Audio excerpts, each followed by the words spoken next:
Ebola is back more than a year after countries in West Africa were declared Ebola-free. There's a new outbreak in the Democratic Republic of Congo. At least 2 people have died. So how severe is this outbreak? What can be done to contain it? This is Inside Story.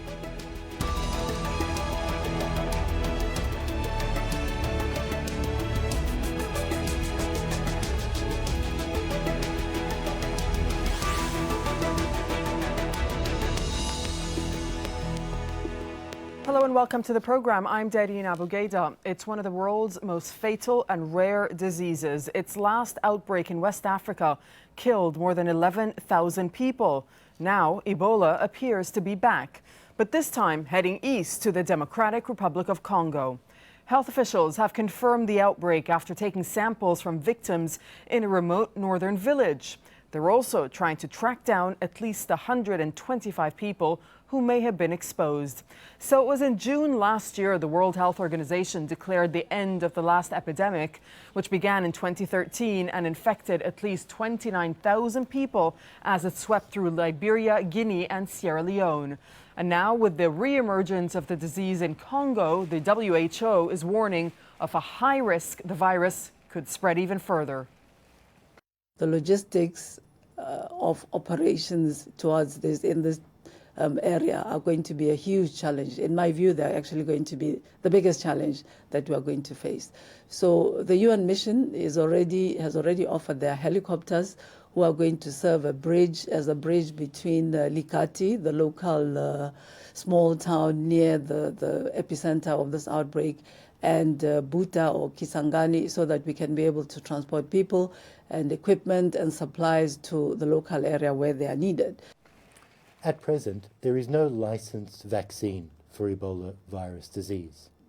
We do have, of course, a very promising vaccine candidate that has shown efficacy and safety in a ring vaccination trial conducted in Guinea in 2015. In order to deploy this vaccine as an experimental vaccine, we need to seek the full acquiescence of the National Regulatory Authority in the Democratic Republic of Congo in order to use the vaccine under what we call an expanded access framework for compassionate use. So let's take a closer look at the last Ebola outbreak in West Africa. In March 2014, it spread through multiple countries, including Liberia, Guinea and Sierra Leone. As we mentioned earlier, nearly 29,000 people were suspected to have been infected. More than 11,000 people died. The virus is thought to circulate in several animal populations, including fruit bats, chimpanzees and monkeys in Central Africa. Well, this marks the 8th outbreak of the Ebola in the Democratic Republic of Congo. The last one in 2014, which killed 49 people, was over within 4 months. A 2012 outbreak in the northeast killed 36 people and was blamed on tainted bushmeat. And a 2007 outbreak in the country killed 183 people. So this latest instance will again put to test one of the world's least equipped health systems. 70% of Congolese have little or no access to health care. Let's bring in our guests. Joining us on Skype from Brussels is Michel van Herp. He's an epidemiologist and Ebola specialist for Doctors Without Borders. Michel has done field work in the DRC. In Coventry in the UK, we have Andrew Easton. He's a virologist at the University of Warwick. In Trondheim, Norway, Hakon Bolkan, a researcher at the Norwegian University of Science and Technology, and has also worked at Ebola treatment centers right across West Africa. Welcome to you all. Michel, tell us what you're hearing about this Ebola outbreak in the DRC. Set the scene of the scale of the crisis for us, if you may. Yes, sure. First, it's a kind of back to the origin, because the area where the outbreak is happening is very close to Yambuku, the first place where the Ebola was discovered in 76. For the moment, what we have is that we have few data because it's a very remote area. Our team are going to try to reach the village where the case have occurred. For the moment, there is around of 21 suspect cases. Among them, 2 have been confirmed for the moment. There will be more sample of blood will be bring today to the place where they can be tested. And so we will have a better idea in the coming day about the size and the dispersion of the outbreak. But for the moment, it's limited and it's in a remote area. But seeing as you're saying that information is hard to come by and your teams have actually not even arrived at the location, does this mean that you expect numbers to be bigger of infected cases? That can be one of the surprise we will have if effectively we can have a higher number of cases who have remained in their remote village and that we will discover in the coming day. Andrew Easton, how is it that Ebola actually spreads? Well, it spreads from person to person through direct contact with infected fluids, so that would be blood or other bodily fluids. When an individual is infected, they often bleed from various parts of the body, and any form of contact with that material is a high risk to somebody who's not taking protective steps to prevent the virus from infecting them. Would it be correct to say, Andrew, that Ebola outbreaks occur primarily in remote villages and then tends to spread to urban areas? And if so, why? That has been the pattern, that's right. Well, the thing about Ebola virus is that its natural host is not humans. Its natural and preferred host, if you like to call it that, is thought to be fruit bats, and they would be in slightly more remote areas.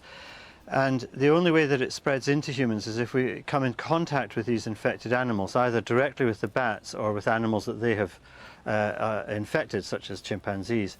That would be during hunting of animals for bushmeat, for food, and that's likely to occur in these very remote areas where resources are limited and people have to go out into difficult areas to try and get some form of food to survive. Once it's in the human population, of course, it can spread from person to person. It does so reasonably efficiently if there is this direct contact. And the concern then is that if it gets into an area of high population, as it did in West Africa, then it can spread very rapidly and become very difficult to control.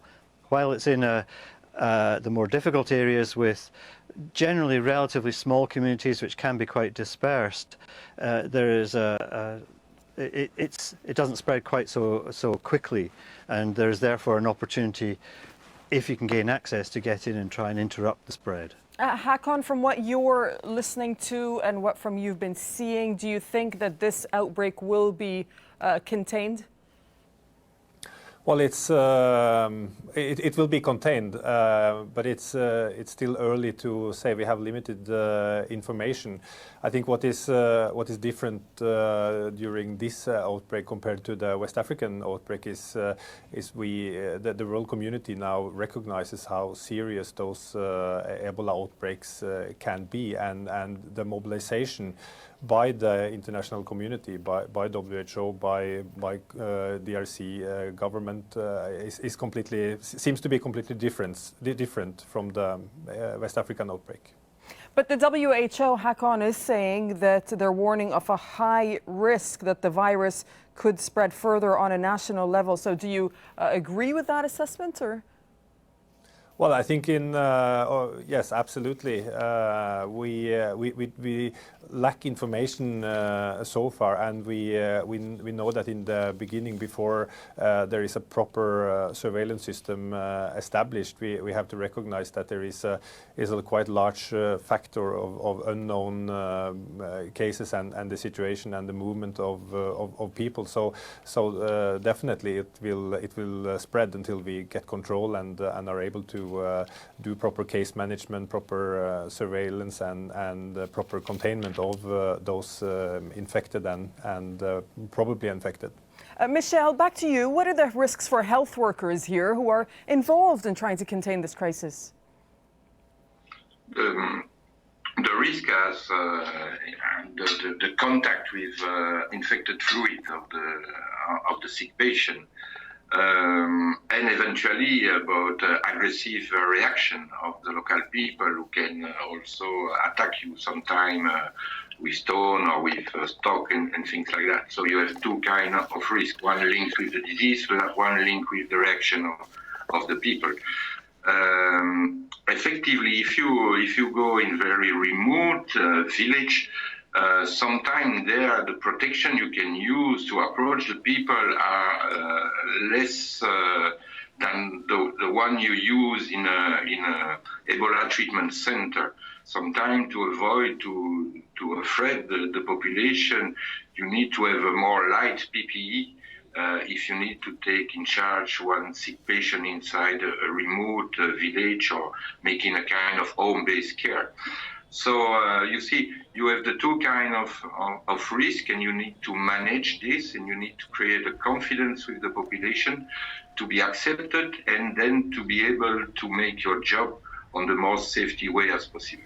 For your team who are heading to the area, Michel, what would be their first priority once they actually get there? And I guess the second part to my question is there are at least 150 suspected cases that we're hearing of. So how important is it for the teams to track them down? And will they do so easily? Will they be able to do so easily?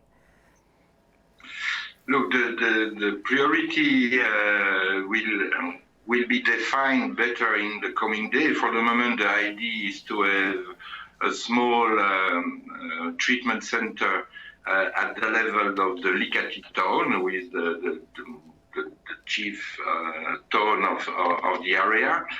And we also take information if it's possible to make a small CTE inside the village who is most affected for the moment. See if it's possible to make this kind of treatment center at the level of this village. It's a village around 1,000 inhabitants, not anymore. And so it's really to see there, if you are in the village itself, you can make the follow-up of the contact on a very closely situation, and you can try to detect as soon as possible. That's when somebody falls sick. But I tell you, that's the idea for the moment. The coming day will tell you if it's possible to work like that. Andrew Easton, I wonder if you can explain to us the difference between an outbreak and an epidemic. And I ask you this question because my guest from Norway just a few moments ago was using the comparison of the epidemic that we saw back in 2014 right across countries in West Africa. Well, generally an outbreak is a relatively localized appearance of an infection, whereas an epidemic tends to spread much more widely into a larger geographical area. So it's really a question of scale. At this stage, as you've been hearing, what's really needed is as much information as possible to be able to assess the situation. But from the limited information that's available, it would be considered at this stage to be an outbreak because it's a relatively small number in a relatively small geographical area. But of course that situation can change once you get more information and fill in some of the blanks that we have at the moment. But surely, Andrew Easton, the healthcare system in the DRC, it's ranked in fact to be among the worst in the world. So how does that play into all of this? Well, that's a huge complication and difficulty for the people who are on the ground. As you've already heard, there are lots of difficulties in these remote areas, and particularly when there is a limited, or in some cases no, infrastructure for providing medical assistance. It's necessary for agencies from outside the country to go in, as we're hearing, to assist in these circumstances, and there they do meet some local difficulties due to social problems and difficulties of acceptance by a local population of people coming from outside, and trying to get them to change what they consider to be normal and regular practices. Of course, what it also means is that all of the resources have to be taken in with the assistance at the same time, and the logistics of doing that can be extremely difficult. And from what we're hearing about the type of locality where this outbreak has occurred, that is a real significant problem. It's difficult to get people in, but it will be just as difficult to get the other resources that are needed, the tents and the equipment that are necessary to set up the facilities that will limit the scope of this infection. Hakon, Bolkan, you've worked in Ebola treatment centers right across West Africa. From the countries that have that are ranked not very strong in having healthcare systems, have investments been made in healthcare? Have enough investments been made in healthcare? Well, it's hard for me to tell the situation in DRC Congo, but it's not only about the healthcare system. It's also about the general awareness among the population, their level of knowledge about the disease, which was very poor in West Africa, and we might hope that this is better in DRC because of their history of previous attacks. We saw that in West Africa that the health centers and the district hospitals, they were not prepared, and they were not able to establish triage systems to identify possible Ebola cases and separate them from non-Ebola cases. So when you say they are not prepared, are you referring to the healthcare system as a whole, or are you referring to changing, or are you referring to them not being able to change people's behaviors?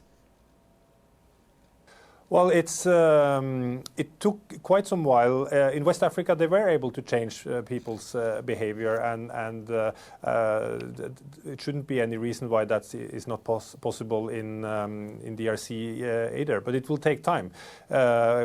Passing messages across and mobilize health information systems to educate people, that takes quite a lot of time, and outbreak can grow significantly in this time. And then, of course, they have to establish systems within the clinics and hospitals, which they are, I'm sure they are doing now. Michelle, what do you make of that? I mean, when you think of Ebola as well as other diseases, a swift response is really critical to containing an outbreak, yet we don't seem to be seeing that. The fact is that for sure you can have a misunderstanding of the symptom between Ebola and other disease, like for example malaria. At the beginning it's very identical symptom, and so it's included in the strategy that we want to put in place in this area, is to treat also the people against malaria and other common disease. We need to not forget the poor health structure that already are in place in those villages, but who are not well supported and with very poor resource. And so one of the key elements for those remote areas is to offer a kind of free health care for any kind of disease, and then make a triage, as it had been said, to detect among them those who are potentially with Ebola. So when it takes a while to see what the symptoms actually are, Andrew Easton, then this means that possibly the disease spreads much further and much quicker than we may know. Well, it's certainly true that time is a significant issue and can be a problem here. There are inevitably delays at the beginning of an outbreak as information is gathered. Then it's important to find who is infected, who has been in contact with those infected individuals, and separate them from those who may have similar symptoms but a completely different disease, as you've just been hearing. So time is a major problem, and the quicker the response, the better the outcome in terms of being able to contain the infection. But we have to accept that some of the situations that these infections arise in are extremely complex, very difficult access, difficult to get information, and difficult to get resources to. So there is always an inevitable delay. The real importance is to keep that delay to the absolute minimum that we possibly can, because as you say, during that interval, the virus potentially can be spreading. And the further it spreads, the more difficult it is to contain it. It's not impossible, as we've seen, but it just makes the job a bit more difficult, and it takes longer, and therefore more people are at risk. Michel, the WHO is saying that it is now making preparations to use a vaccine, though it has not yet made a firm decision on whether to deploy it. Would you be recommending that the WHO deploys this vaccine? I think that we need to think about the vaccine. We need to be ready to use it if we see that the situation permits to use it. There are some technical problems for the moment to be sure that the strategy with a vaccine will be feasible in this area, and especially technical problem linked with the cold chain. You need a very high-tech cold chain, I will say. The product need to be freeze at less than 80 degrees. So it's a very technical challenge to bring the vaccine in this area. But on the other hand, we try also, and the WHO probably as the Ministry of Health of Congo, to bring drugs in the area. We have 3 drugs who can help us to alleviate the suffering of the people there. And we must try also, in parallel of developing the activity with the vaccine, to have also drugs who can permit us to try to save more people touched already by Ebola. Hakon, this particular vaccine we speak of, developed by pharmaceutical company Merck and Newlink Genetics. Now, in December, doctors from the WHO said that it was 100% effective at preventing people from contracting Ebola's virus. Some people questioning the methodology that was used. Can you weigh in on the vaccine battle and whether it should be deployed to the DRC and when? Well, I think the result from Guinea was extremely promising, and I will echo what Michel van Herp says. It should definitely be one of the tools that we should have ready. But I know that there is an issue with a legal issue.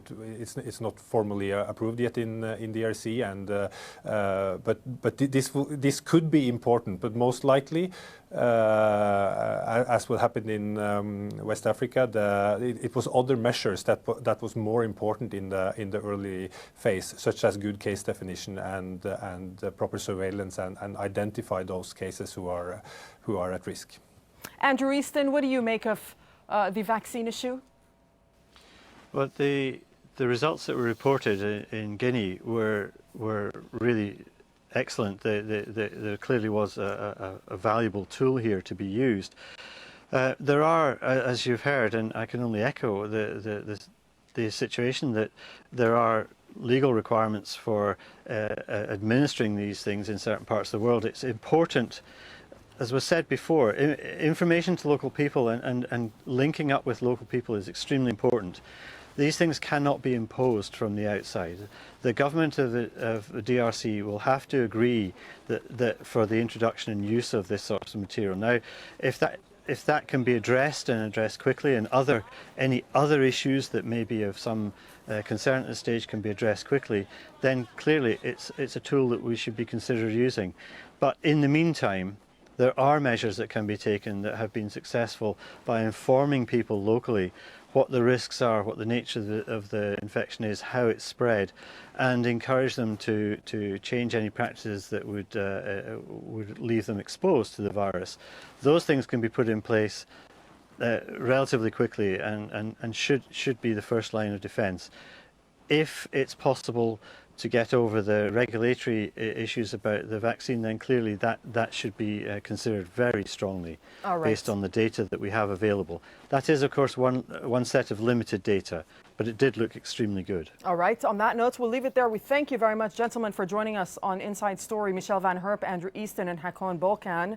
And thank you for watching the show. You can see the program again anytime by visiting our website, aljazeera.com. And for further discussion, you can go to our Facebook page. That's facebook.com/AJ Inside Story. Join the conversation on Twitter. Our handle is @AJ Inside Story. From myself and the whole team in Doha, goodbye for now.